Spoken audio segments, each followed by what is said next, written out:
Okay, so let's be honest for a second here. Every time I look up how to study like Hermione Granger on the internet gives me the same advice. Be disciplined, wake up early, learn to love learning, take notes, like that's it. Do you think Hermione Granger became the brightest witch of her age by just taking notes? Please. So, today I am going to be telling you a few study hacks that feel magical, romantic, and ridiculously effective. So, let's get it.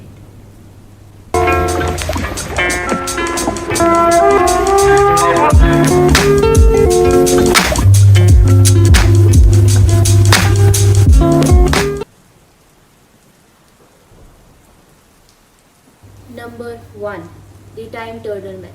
Now, remember how Hermione had a turner during her third year, which she used to attend multiple classes at once, right? So, obviously, we're not out here messing with space and time, but we can mimic her method. So, instead of just cramming one subject or similar subjects continuously for hours, switch between subjects. Here's what I like to do: 45 minutes of one subject, a 15-minute break, and then move on to 45 minutes of a completely different subject. It resets your brain and makes you feel like you're covering more ground, which you are. And that is exactly what Hermione did during her third year. Now, also, give each subject a Hogwarts subject equivalent. Like potions is chemistry, arithmancy is maths, and history is ancient runes, charms is literature.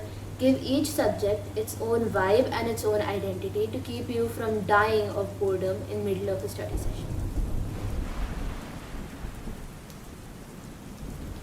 Number 2. A spell book binder. If Hermione had one object, a one muggle object in her backpack, it would definitely be a color coded binder. Make your notes feel like ancient spell books, and I am being real here, I'm being serious. I have color coded binders which say different stuff like arithmancy for maths and potions for chemistry, because it makes me feel like I am preparing for my OWLs. And I even have like these printed out parchment covers for my binders, and it's silly. That's what makes it work. Now use different types of fonts and different symbols and washi tape to make your notes look like an ancient spell book. Because if your notes look like a magical textbook and if they look pretty, you're going to want to open them, and that is like 90% of the battle.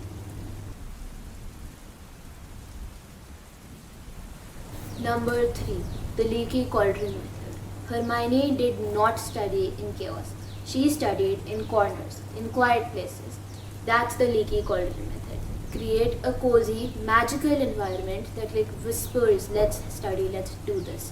Like put on some ambient music. There's literal playlists that make you feel like you're in Hogwarts common rooms. Light a candle, open the window, let the breeze in, brew a cup of your favorite tea, and just study. You do not need to be in a castle to make your desk feel like one.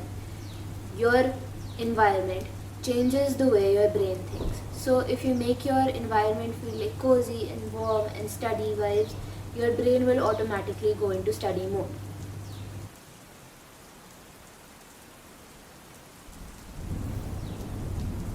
Step 4. The pensive dump. Now, ever try to study and your mind goes like, do I need to call that person back?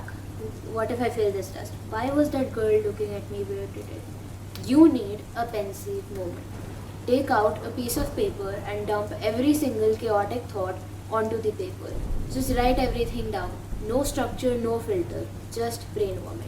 I literally title mine stuff that's making me spiral. And once the thoughts are out of your mind and onto the paper, you clear space for actually studying.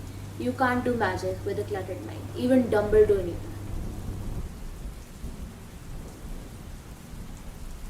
Number 5. Accio memory. Now this one is so Hermione, it actually hurts. Active recall is when you basically test yourself rather than just rereading your notes again and again like a zombie. Now, here's how I do mine. After I read a topic from my textbook, I shut the textbook and I try to explain the topic to somebody, like to my dog, to a wall, even to an apple once. Do not ask about that. It does not matter who you teach it to. All you need to do is basically that when you explain a topic in your own words, you're casting a memory spell on your brain and it makes you retain information for much longer. That's how Hermione knew everything, chapter and verse, because she did not just read stuff, she actually summoned it.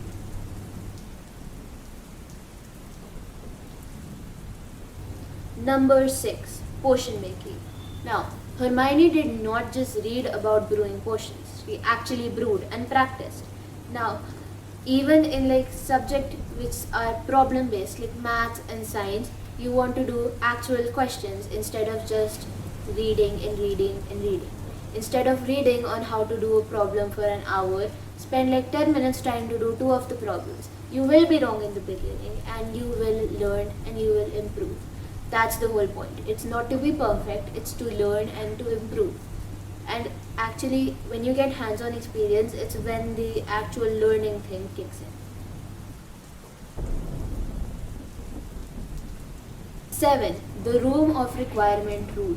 Some days I need strict Hogwarts library vibes. Other days I need chilled, laid back, soft music and curled up in bed kind of vibes. You do not need to have the same study setup every time. You need to stop and think, what do I need right now? So, for example, if you want focus, go full Ravenclaw dungeon mode. If you need more chilled back and laid vibes, turn on Fairy Lies and get hot chocolate and go Hufflepuff mode. That is the room of requirement. It gives you exactly what you need. Now be your own magic room and create the environment that you need to study. Number 8. Obscuro. Obscuro is the spell to blindfold someone. So you need to obscuro your distractions, especially your phone. Hermione did not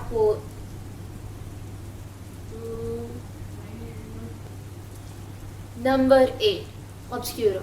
Obscuro is the spell to blindfold someone. So you need to obscuro your distractions, especially your phone.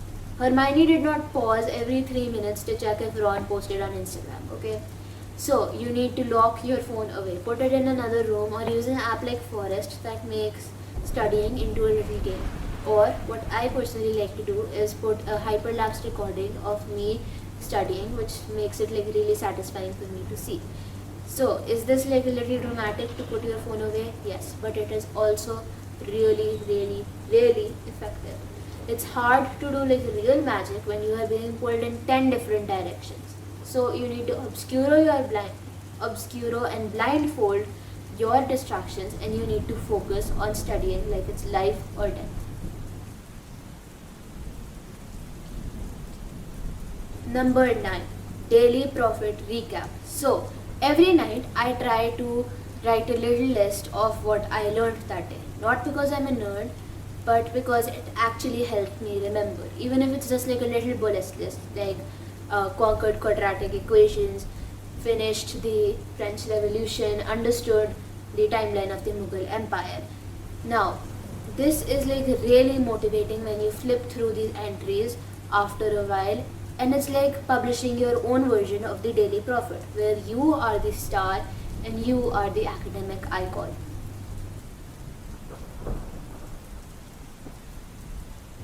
Number 10, the last and final tip, which is Felix Felicis jar. Felix Felicis is like liquid luck, right? So, create a Felix jar. Every time you finish a hard task, drop something into that jar, like maybe a coin, a bead, a folded paper note, or something like that. And when it's full, you reward yourself, like maybe to a movie, to cake, to chocolates, or maybe buy that ridiculous pen you really wanted. Because Hermione did not just believe in studying, she believed in results and she believed in celebrating effort. So, you're just a student. Don't burn yourself out and reward yourself. So, Hermione did not need magic to have a brilliant mind. She needed obsession, she needed ambition, and honestly, just a little bit of delusion. You already have the mind, now go and build the systems. Like if you feel like just 1% more Hermione. Subscribe if you're ready to actually go and finish that chapter now, and comment your magical method below.